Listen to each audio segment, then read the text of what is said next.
Hello and welcome to Reaper Wargaming, the channel talking all things 40k. With the release of the Gladiator, today we're looking at the new Primaris tank and its variants. The classic workhorse of the Astartes armour, the Predator has been around for a long time and has always had decent loadout options. At toughness 7, it's got good armour, and the 12-inch move makes it solid for getting a line on targets you want turned into nutrient paste. The Predator has the smokescreen keyword baked into the pie, giving you access to the stratagem and one less wound than the Gladiator at 11. At a base cost of 130 points for the Annihilator and 140 for the Destructor, they are quite a bit cheaper than the Gladiators. If you're running lower point games, the Predator is a viable option, with 4 las cannons on the Annihilator costing you 170 points. That's some good DACA on a solid toughness 7 platform. Especially when the equivalent amount of las cannons in a Devastator squad is 183 points, that suffers the penalty for moving with heavy weapons and is only toughness 4. The Gladiator is toughness 8 and has a 10-inch move. As we will see, the variants are a big investment, ranging from 200 to 250 base points. The Gladiator doesn't come with auto launchers, meaning you have to pay for them to get access to the smokescreen stratagem, something that the toughness 8 hopefully compensates for. The Gladiator overcompensator appears to be the best all-rounder, with a mix of heavy firepower and a smattering of anti-infantry guns. With a 72-inch range main gun in the Lancer laser destroyer, it can put a hole through something at strength 10, -3, D3 plus 3 damage. You get a +1 to the hit roll with the weapon, but it only has 2 shots. At a base of 200 points, it's the cheapest of the Gladiators, but with a fairly underwhelming main gun and storm bolters on the sides, the Lancer is the least attractive of the 3, especially when compared with both Predator options which, while lower toughness, are cheaper and pack more firepower. The Reaper lives up to its name, especially against hordes. If cultists didn't have a hard enough time in the galaxy already, coming up against one of these is going to make that bad day become a lot worse. With a twin heavy onslaught Gatling cannon, the Reaper spits out an impressive 24 shots at strength 6, -1 AP and 1 damage, and with 2 strength 4, -1 rapid fire 4 Tempest bolters, this thing has some serious DACA. Both weapons are 30-inch range, which is becoming a bit of a sweet spot, and with the smaller boards in 9th edition, the Reaper has the firepower to clear a screen of chaff very quickly.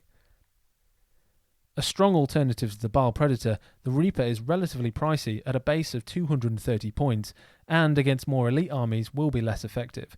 But against a numbers heavy army, such as Orcs, Genestealer cults or Demons, a very good choice to take. The weight of fire combined with the extra AP in both the first and second rounds of the game means it can make a dent. Personally, out of the 3, this is the most attractive option.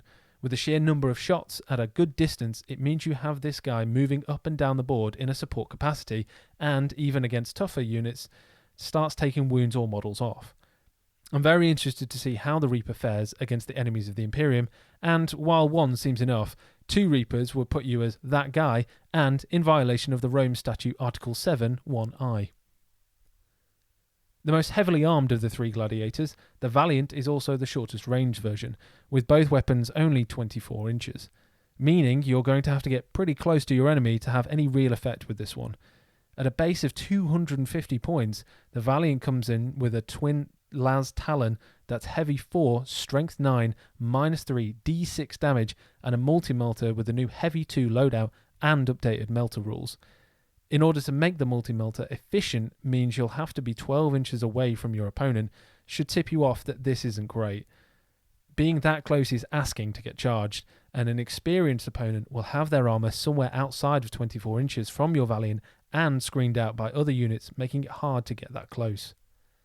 The Valiant just doesn't seem worth the hefty investment, especially when a pimped-out Predator with 4 las cannons, hunter-killer missile and a storm bolter is 38% cheaper at 180 points. Overall, the Gladiator is tougher and has more cup holders than a Predator, but besides the Reaper variant, it doesn't seem worth the price you have to pay for it. With the Predator still being a solid option with good firepower that's only been improved by the new heavy bolter rules, especially for lower point games, the flashy new Gladiator, like its beefy older brother the Repulsor, is expensive for what it does. The Reaper variant is by far the most powerful, as the weight of shots is very good, and, as mentioned, will tear through a horde of orcs or gene stealers.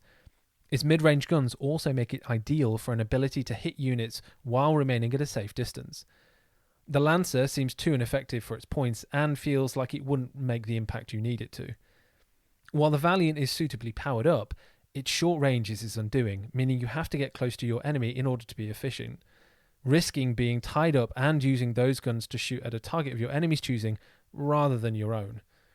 Here it feels like GW have tried to cover all bases without getting rid of the Predator, but seem to have priced them too high for what they can do. While undoubtedly they'll sell, whether we see them in tournament lists is a different matter. In an efficiency-centric edition, the Gladiator seems just too expensive for what it can do. Well, that's all we have time for. I hope you enjoyed this short video, and please do let me know your own thoughts in the comments. Thanks for watching, and don't forget to share, like, and subscribe. It helps us out a lot. Take care, and we'll see you next time.